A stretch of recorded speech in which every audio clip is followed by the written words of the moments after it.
Hello everyone, welcome back. Today we are going to discuss our new topic, that is taxonomy. Okay, taxonomy is the fourth field of the systematics. In the previous video we had learned about three another fields. Okay, identification, nomenclature and classification. Now this is the taxonomy.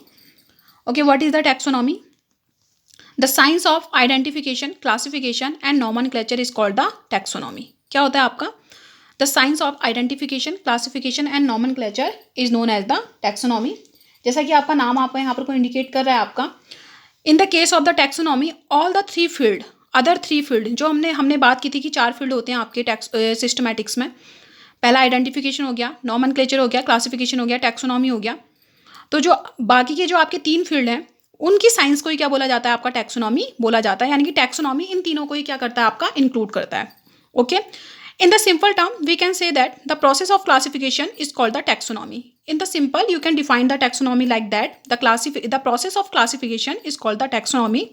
Okay, now next point is that based on their special characteristics all living organisms can be classified into different categories. Okay, on the basis of their characteristics the organisms are classified on the special characteristics, not on the simple characteristics. special characteristics suppose करें कि जैसे हम humans हैं, हमारा special characteristics है कि हमारा जो बैकबोन है आपका वो स्ट्रेट है, हम सीधे चल सकते हैं.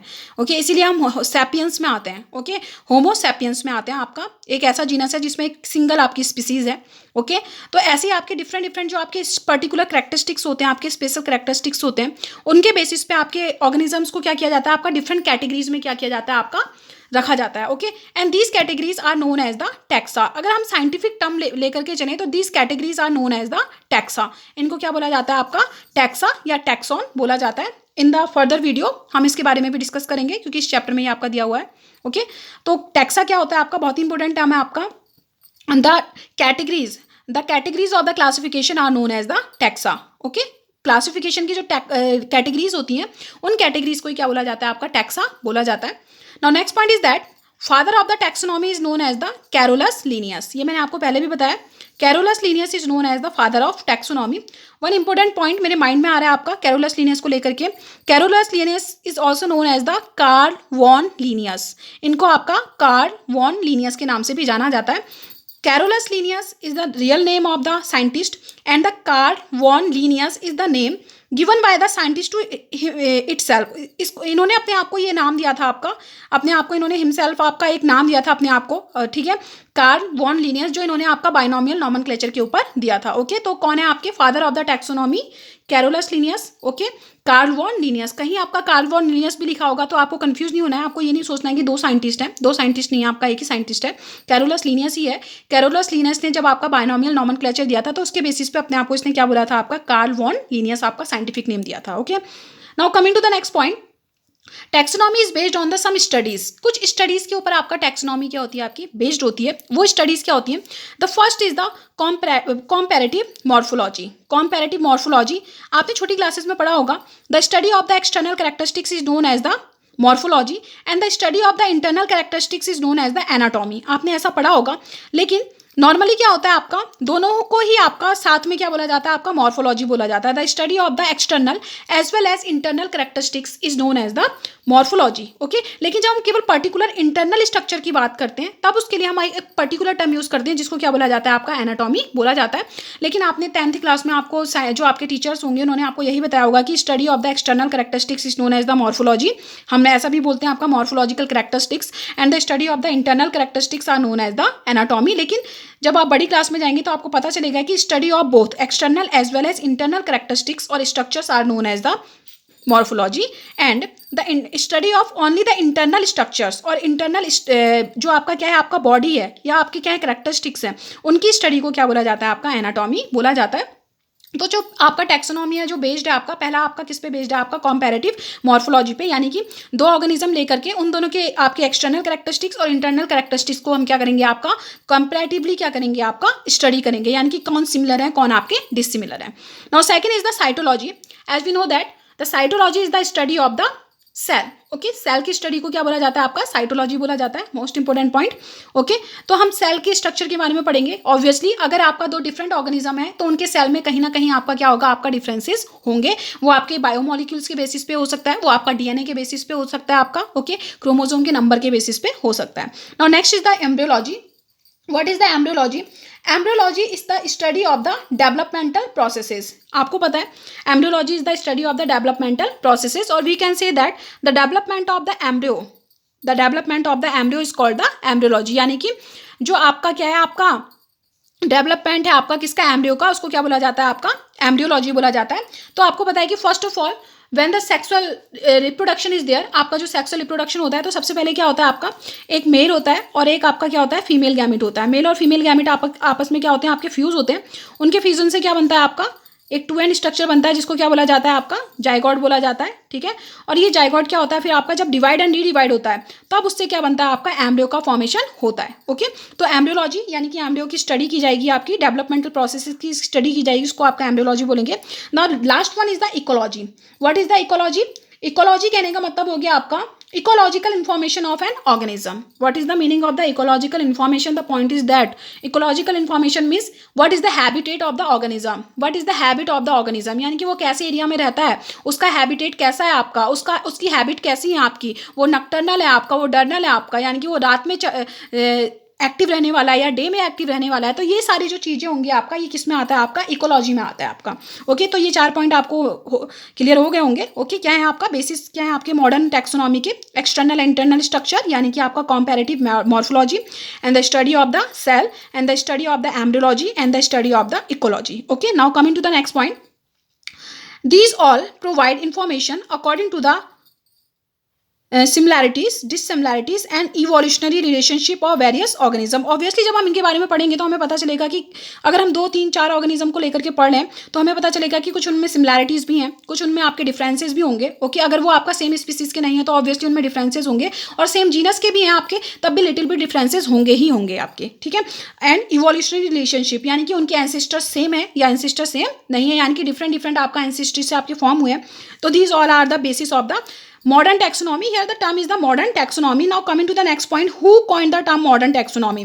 The term modern taxonomy was given by the Julian Huxley, Julian, Julian Huxley, Huxley in 1940. Okay, 1940 में आपका एक साइंटिस्ट था आपका जूलियन हक्सले नाम का, उसने क्या दिया था, आपका मॉडर्न टैक्सोनॉमी क्या दिया था, आपका टर्म दिया था. तो ये सारे के सारे आपके मॉडर्न जो आपका टैक्सोनॉमी है उसके पॉइंट्स हैं आपके.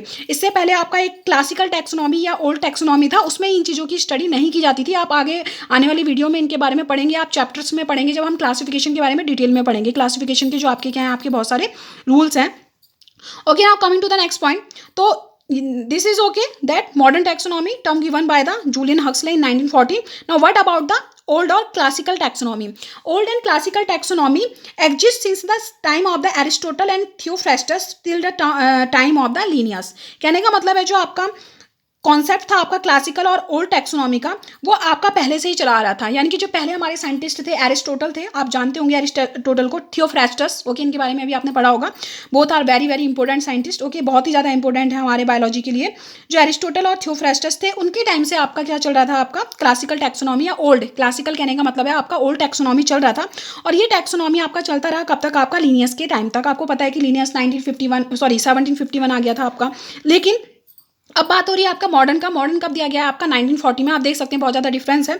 तो एरिस्टोटल के बारे में इंपॉर्टेंट क्या है, वैसे अगर क्लास होती तो मैं आपसे पूछती, लेकिन यहाँ मैं आपको खुद बता देती हूँ. एरिस्टोटल क्या है आपके, he is known as the father of the biology के फादर कहे जाते हैं, बहुत ही इंपॉर्टेंट है. And he is also known as the father of zoology, also known as the father of zoology. दोनों के ही फादर कहलाते हैं आपके, बायोलॉजी के भी एज वेल एज जूलॉजी के भी. ओके, इन्होंने सबसे पहले इन्होंने आपका क्लासिफिकेशन दिया था. ओके, क्लासिफिकेशन इन्होंने सबसे पहले दिया था आपका एनिमल्स का, और आपका फर्स्ट ऑफ ऑल क्लासिफिकेशन इन्होंने ही दिया था, इसीलिए इनको फादर ऑफ जूलॉजी बोला जाता है. और बेसिकली इन्होंने बहुत सारे आपकी डिस्कवरीज और बहुत सारी चीज़ें आपकी डिस्कवर की हैं, और आपका सबसे पहले क्लासिफिकेशन दिया था आपका लिविंग वर्ल्ड का, तो इसीलिए इनको फादर ऑफ बायोलॉजी भी बोला जाता है. Now what is the importance about the Theophrastus. अब थियोफ्रास्टस के इंपोर्टेंस के बारे में भी पढ़ लेते हैं. As we know that Theophrastus is also a scientist. आपके साइंटिस्ट है, ऑब्वियसली आपने पढ़ा भी होगा. Theophrastus is known as the father of the botany. Only botany के लिए, यानी कि प्लांट्स की जो स्टडी होती है उसको बॉटनी बोलते हैं. एनिमल्स की जो, यानी कि जो आपके एनिमल्स हैं उनकी स्टडी को आपका जूलॉजी बोलते हैं. और दोनों को ही साथ में क्या बोला जाता है, बायोलॉजी क्या होता है आपका, it is a mixture of the zoology as well as botany. Okay, तो बॉटनी क्या हो गया आपका, जो एरिस्टोटल है वो आपके जूलॉजी के भी फादर है और आपके बायोलॉजी के भी फादर है. लेकिन जो थियोफ्रास्टस है he is known as the father of botany only. Okay, तो it is clear now. Okay मैंने यहाँ लिख दिया है आपका Aristotle father of zoology and father of biology, Theophrastus father of botany. Okay अब देखो मैंने आपको बताया कि Aristotle gave the classification for the animals, उसने एनिमल्स के लिए आपका क्लासिफिकेशन दिया था and he had classified the animals on the two category. Kisni category पे इसने आपका क्लासीफाई किया आपका? दो में, एक है आपका इनाइमा और एक है आपका anaima. Okay enaima and anaima and these are the category on the basis of the presence of the red blood. यानी कि जितने भी एनिमल्स की बात हो रही है, ऑर्गेनिजम्स की बात नहीं हो रही, क्योंकि ऑर्गेनिजम्स में आपके प्लांट्स भी आ जाएंगे। जितने भी एनिमल्स जिनमें आपका रेड ब्लड पाया जाता है उसको उन्होंने कौन सी कैटेगरी में रखा? आपका एनाइमा में रखा। और जितने भी आपके विदाउट रेड ब्लड वाले जो एनिमल्स थे उसको किस में रखा? आपका एनाइमा में रखा। इनाइमा एंड एनाइमा। ओके नाउ थियोफ्रास्टस था, उसने क्या किया? आपका जो प्लांट्स थे उनको आपका तीन कैटेगरी में, हर्ब्स, श्रब्स एंड ट्रीज में आपका क्या किया? आपका मेनली डिवाइड किया। क्लाइंबर वगैरह भी थे ओके मेनली, लेकिन क्या थे आपके हर्ब्स, श्रब्स एंड ट्री में डिफ्रेंशिएट किया, आपका क्लासीफाई किया। अब आप यहाँ एक चीज़ देख सकते हैं कि ये आपका जो आपका मॉडर्न है, मॉडर्न में हमने बहुत सारे इंपॉर्टेंट पॉइंट पढ़े। एम्ब्रियोलॉजी पढ़ी हमने, आपका इकोलॉजी हो गया, आपका बेसिस आपका साइटोलॉजी हो गया, आपका मॉर्फोलॉजिकल स्टडीज हो गया। लेकिन जो आपका एरिस्टोटल और जो थियोफ्रास्टस ने जो क्लासिफिकेशन दिया था आपका एनिमल्स के बारे में और प्लांट्स के बारे में, वो केवल आपका एक्सटर्नल कैरेक्टरिस्टिक्स के ऊपर क्या था? आपका बेस्ड था, यानी कि लिटिल बिट कैरेक्टरिस्टिक्स की, या फिर हम कह सकते हैं कि मॉर्फोलॉजी के ऊपर क्या था? आपका बेस्ड था। उसने देखा कि हब्स में, यानी कि जो हब्स क्या हो गए? आपके बहुत ही छोटे प्लांट्स हो गए, श्रब्स हो गए, झाड़ियाँ हो गई, आपकी ट्रीज हो गए जो बड़े होते हैं, अब उसने इसमें क्लासीफाई कर दिया। लेकिन आपको पता है कि ट्रीज में आपका एंजियोस्पर्म भी आ सकता है, आपका जिम्नोस्पर्म भी आ सकता है, ठीक है। श्रब्स में आपके तीनों ही आ सकते हैं आपके, और जो हब्स होते हैं उसमें भी आपके लगभग सारी कैटेगरीज आ जाती हैं। तो इस तरह से उसने आपका प्रॉपर क्लासिफिकेशन नहीं दिया था, केवल किसके बेसिस पे था? आपका only on the basis of the morphology. Okay तो इसीलिए हम इसको फॉलो नहीं करते हैं। हम किसको फॉलो करते हैं? आपका मॉडर्न टैक्सोनॉमी को फॉलो करते हैं, जिसमें आपका बेसिस लिए गए थे आपके, जो मैंने आपको अभी एक्सप्लेन किए। Now next point is that basic processes for the taxonomic studies are. अब इसकी बेसिक प्रोसेसेस क्या है आपकी? The first is organisms are described on the basis of the morphology and other characteristics. अभी आप पढ़ के आए हैं। The description of the characteristics help in the placement of the organism in the various taxa. Obviously जब हमें उनके characters के बारे में पता चलेगा और जो हमारे पास आपकी क्या है टैक्सोनॉमिक जो कैटेगरीज हैं, तब जाकर के हम उनको उसमें क्या कर पाएंगे? आपका प्लेस कर पाएंगे।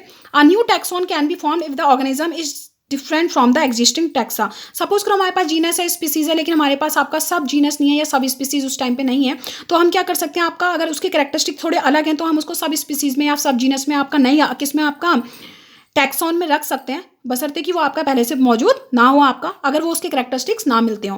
Okay now last one is that the correct naming of an organism can be done after placing it N appropriate taxon. यानी कि किसी भी ऑर्गेनिज्म को जब हम आपका किंगडम से लेकर के, मैंने आपको कल भी बताया था, पिछली वीडियो में बताया था आपका कि आपकी मेनली जो आपकी कैटेगरीज होती हैं 7 कैटेगरीज होती हैं, जिसका मैंने आपको एक याद करने का एक तरीका भी बताया था छोटा सा, की पॉट्स क्लीन और फैमिली गेट सिक। ओके तो वो जो आपकी मेन 7 कैटेगरीज हैं, तो जब हम किसी ऑर्गेनिज्म को उसके कैरेक्टरिस्टिक्स के ऊपर आपका प्लेस करते रहेंगे, आपका सबसे पहले किंगडम में, फिर उसके बाद फाइलम या डिवीजन में, फिर उसके बाद नीचे जो आपके आते रहेंगे, तो लास्ट में जाकर के क्या होगा? हमें एक एप्रोप्रिएट क्या मिलेगा? आपका ऑर्गेनिज्म का नेम मिल पाएगा। तो ये आपका आज कंप्लीट होता है हमारा taxonomy. Okay in the next video we will discuss about the taxonomic categories.